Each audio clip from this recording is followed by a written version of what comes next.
The day they left her, the sky didn't cry, but she did. Her son placed a small suitcase by the gate. Emma, it's just temporary. She looked into his eyes, searching for truth, but found none. The gate shut, the lock clicked, and that sound echoed louder than any thunder she'd ever heard. Inside that house were 40 years of her memories. Outside stood a 72-year-old woman with nowhere to go. She didn't scream or beg. She just whispered, "Was my love not enough?" That night, she slept on a park bench. Cars rushed by. Dogs barked, and the cold gnawed at her bones. She clutched a faded photograph of her husband. "You left me too soon," she murmured. "I don't know how to fight this alone." A little boy walking past stared at her. "Grandma, where's your home?" She paused, and then said something that would one day go viral. Sometimes children grow up, but their hearts don't. 3 days passed, no phone call, no message, no son. Hunger was a sharp pain, but her pride hurt even more. On the fourth morning, she stood up slowly, her hands trembling, but her eyes had changed. "If I raised a family from nothing," she told herself, "I can raise myself again."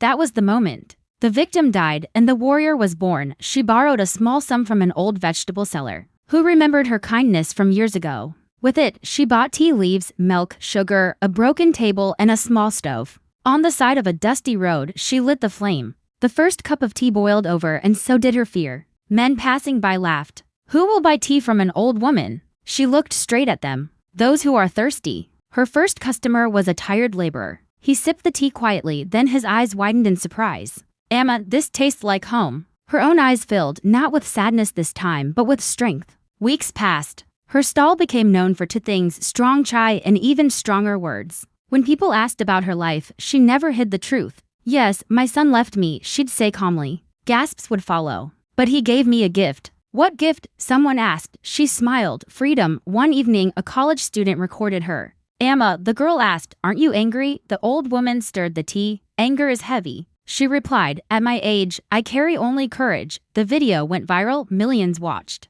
Millions shared. Then, one afternoon, a familiar car stopped. Her son got out, his eyes red, his voice shaking. "Emma, I made a mistake." The crowd went silent. She poured a cup of tea, walked to him, and placed it in his hands. "Drink," she said softly. He broke down. "Come back home." She looked at her stall, at the people who now depended on her. Then she spoke the words that silenced the street. "Home is not where you are kept. Home is where you are respected." Today, her stall is bigger. She hires other abandoned women. She feeds hungry children every Sunday, and when someone asks how she survived, she says, "They took away my roof, so I became the sky." As the sun sets, steam rises from her stall like hope. She stands there not as a victim, but as proof that even when life closes every door, you can still light your own fire. Thank you for watching.